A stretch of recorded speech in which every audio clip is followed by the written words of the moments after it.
सुना परदेसी बोलमुआ देसी बोलमुआ presented by Chhojana Official. Music by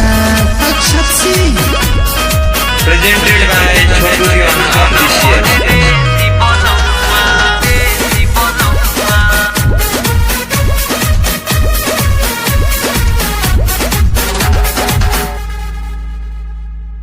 बाली उठलाली सारा किन्ही के लिया रे करता देवरे बाजार हो ए जी सुनता रे बाजार हो कैला हवाले दूसरा के नामे थाती बारो तू बहारा भतार हो नौकरी से छुट्टी लेके घर ना से आईबा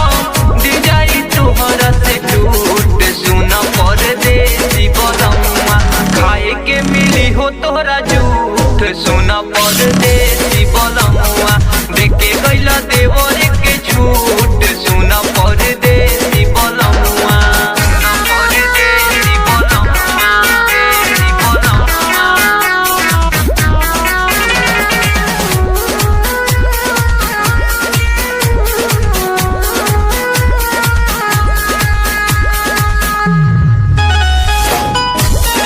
देखे गइला देवर के झूठ सुना परदेसी बोलमुआ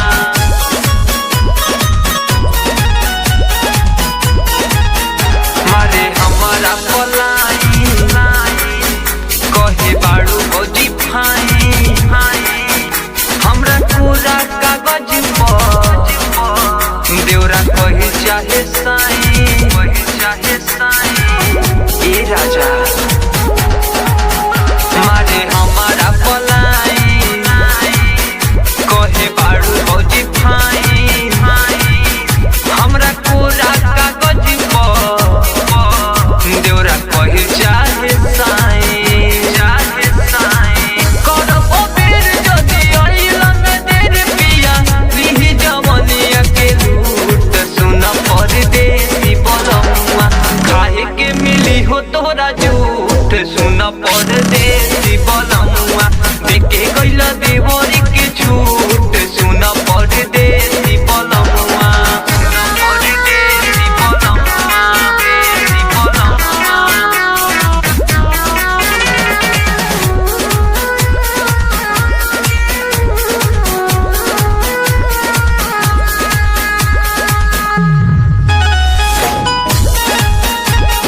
देखे गइला देवर के झूठ सुना परदेसी बोलमुआ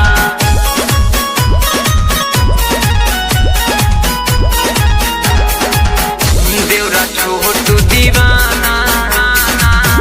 नहीं मानेला कहाना घुसी जाला घर के भीतरी सुतला में रोजाना ई राजा बड़ा दिक्कत बा देवरा पर दीप्रावाना नहीं मानेला कहाना घुसी जाला घर के भीतरी सुतला में रोजाना विजय मत जिया बात तोह से शिकायत जाई भी तोहरा से रूठ एगो परदेसी बोलमुआ खाए के मिली हो तोरा झूठ सुना परदेसी बोलमुआ